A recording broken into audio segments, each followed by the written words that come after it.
Okay, so we have another team, and then after that we're going to have an independent study presentation. And stick around though, because then we have some champagne. So let's go ahead and hear from this next team. If you're wondering why do all of these studies involve Twitter, I think it's because there's a certain flag officer who loves him some Twitter.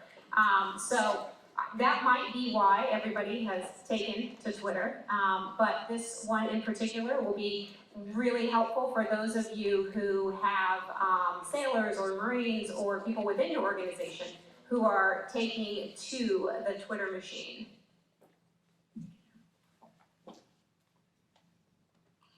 Okay, you could have been anywhere in the world, but you're here with us in San Diego, and we just got one more to go. So our team of 4 Marine public relations practitioners and 2 Navy came together with one mission. We wanted to solve the question of social media. Are we doing this right? Good afternoon, my name is Major Hector Alejandro, and we wanted to look at specifically what is the best way to reach one of our key audiences, because we've learned over the past 10 months that public relations is not about just writing really good press releases or trying to do Jedi mind tricks on your publics. It's really about managing the relationships between our organizations and our key audiences. And for us, one of those key publics is the young American citizen. And that's exactly who we recruit to join the Navy, Marine Corps, and the rest of the military. And it's also where the beginning of our young country's taxpayers' lives, that's where they are. They're on social media. So how do we reach them, and who should we use as our spokespersons to make sure that we are both authentic and credible? Hi, I'm Captain Joe Wright. Our study is guided by King and Harris' 2006 source effect theory. And rooted in social psychology and consumer marketing research, source effect theory explains that a message source with a high perceived credibility and attractiveness will have a positive effect on the audience's perception of the message. Now, this theory suggests that in scenarios where the audience is lacks certain cognitive resources, so whether or not they have the right amount of time, or if they're distracted, or something else, if they are overstimulated with certain information, they'll resort to using mental shortcuts and source cues in order to be able to assess the type of information. Now, in these scenarios, the audience will determine if source features are personally relevant or consistent with what makes a source credible, so its expertise or trustworthiness. And if the source is determined to be relevant or consistent with these cognitive positive judgment heuristics, then positive source effects are likely to occur. And so we chose this series because ultimately we want to see how different military and non-military sources are perceived by audiences when looking at the same information on social media. Thanks, Joe. I'm Lieutenant Commander Liza Doherty, United States Navy.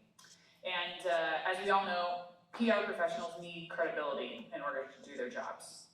So in order for a source to be perceived as credible, they have to be trusted. They have to be believable. A public has to perceive what they say is valid, and that validity leads to persuasion, which is sort of the golden standard of what we do in public relations, public affairs. So online sources, which is what we looked at for our study, perceive a source as credible when clues about online and offline realities of that spokesperson match up. So what that means is that person who they say they are? And that will make that spokesperson credible. But who is that spokesperson? That's the key part for our study. What studies suggest is that PR professionals, unfortunately, are not perceived overly as credible. Regular employees, even CEOs, are perceived to be more credible by publics than PR professionals. This is significant for us, who communicate professionally for the military via typically organizational, official social media platforms. They're just not perceived, according to studies, as perceived as credible as those real people. So we're not real, unfortunately. So then, when we do look at those CEOs and employees, however, they are perceived as more authentic, actually the less polished that they are. And so as we look at authenticity, which sort of goes hand in hand with credibility, it is emotive and it is reflexive. And a source is perceived as more authentic when they are consistent over time. So an audience may not perceive something authentically today the same way that they will tomorrow. What this does is it allows us to step outside of narrow definitions and respond in unique ways per issue as we are consistent from the spokesperson. So what does that mean for us as PR professionals? We have to constantly be looking for that next most credible spokesperson. It may not be us. And we know, based on these studies, that that next most credible spokesperson is going to be the most authentic one. Hi, good afternoon. I'm Lieutenant Commander Amelia May. And so like Liza said, employees are more credible and more authentic than public affairs professionals or PR spokespersons. So what we did, we took a look at employee advocacy. So employee advocacy behavior is when an employee, unprompted, they speak positively about their organization because they're satisfied with their organization and have a good employee-organization relationship. What causes a positive employee-organization relationship, you might ask? Well, a transformational leader can do a really good job in taking the culture of that organization and making the employees feel like they're valued, making it feel like they're accepted, and a transformational leader engages in two-way symmetrical communication, one thing that we've learned in this class is very valued, and something that PR practitioners should aspire to do. So, as you might expect, and as it makes sense, right, these transformational leaders sound a lot like the kind of people that we want to have in the military. These are the kind of leaders that we want to work for. These are the kind of leaders that we want to be. Why would employee advocacy behavior be positive? Because there can be some good effects to it. So employee advocacy behavior, think about it. If you hear about an employee who talks about their organization, maybe you want to work for that organization. So this behavior can recruit future employees who are of a really high caliber. It can also increase revenues and sales. So overall, employee advocacy behavior can be a good thing. So again, we took a look at this as something that the military doesn't use, but something that could potentially be utilized in a military context. Hi, I'm Captain Josh Shea. So within public relations, we have public affairs, right? Public affairs is designed to build and maintain those beneficial relationships between an organization, adjacent agencies, and those stakeholders, which really their success or failure depends on. Within the military, we specifically use public affairs to really be engaged in those communities and that network of people that our success and failures depend on.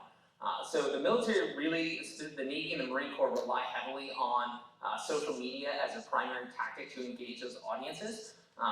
We have, the Navy and the Marine Corps both have policies and procedures established to enable those service members to execute and carry out employee advocacy-like behavior, right?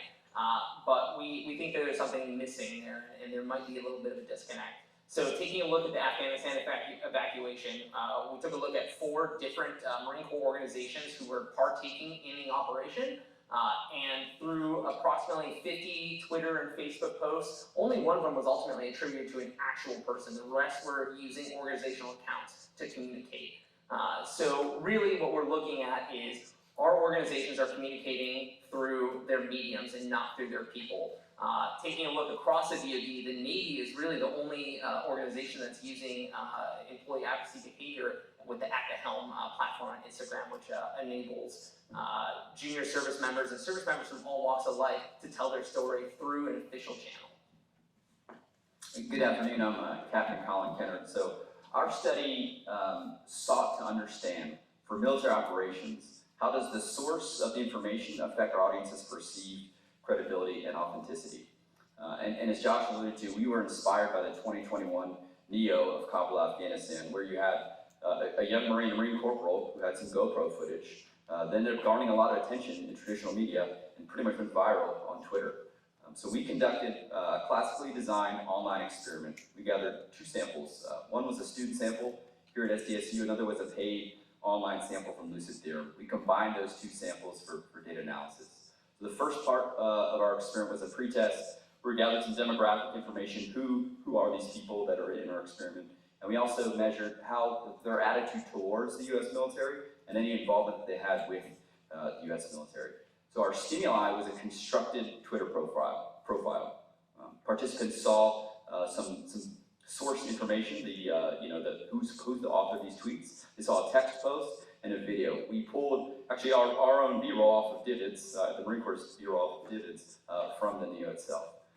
So we had 5 different sources. So there was a general officer who's posting, a Marine sergeant, a command page, a news outlet, and then our control was just blank. So there's no source, they're just seeing the text and the video. Each of these 5 groups created an experimental cell. Our participants were randomly assigned to one of those 5 cells. After they viewed the entirety of the video and the stimulus, we then measured how they perceived the authenticity of the author of the tweet. We asked them questions like, the author of the tweet is comfortable within their own skin. They believe what they are saying, and they're representing ideas consistent with their own beliefs. We also measured how our participants perceive the credibility of the source of the tweets, asking questions like the author of the tweet is expert, inexpert, reliable, unreliable, trustworthy, untrustworthy.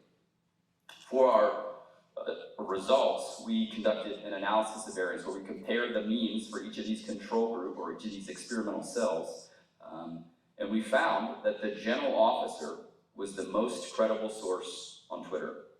We also found that the Marine sergeant, that lower enlisted military member, was the most authentic source on Twitter. Again, all the participants saw the same exact content. The only thing that was being manipulated was the source of the tweets. These results were statistically significant with over 99% confidence. So what does this mean for us? There's a couple of takeaways we would say. So although we like to think of ourselves in military public affairs as being unique, which we are, we're very much still a subset of public relations, right? And there's constantly research being done by mass communications and public relations scholars, and it probably can be applied to us. We can take those lessons and we can apply them to military communications.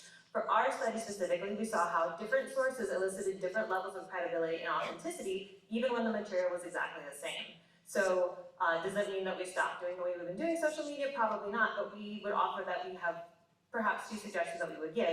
As he mentioned, the general officer, the commander of this organization was perceived as being more credible. So we always kind of encourage our leadership to get in front and to talk about things. But I feel like our study shows that we have data to support that there are benefits to this, i.e. credibility. The second piece being that the junior service member was the most authentic, and so that's kind of where we dovetail back to the piece about employee advocacy behavior. We know our service members are on social media. We give them guidelines on what to do to keep themselves out of trouble and to keep us out of trouble, but if we apply the employee advocacy by showing them perhaps how they could take our messaging and make it their own, they're going to reach audiences that are not paying attention to us, and they're probably, as we should see, are going to be more authentic than we would ever be.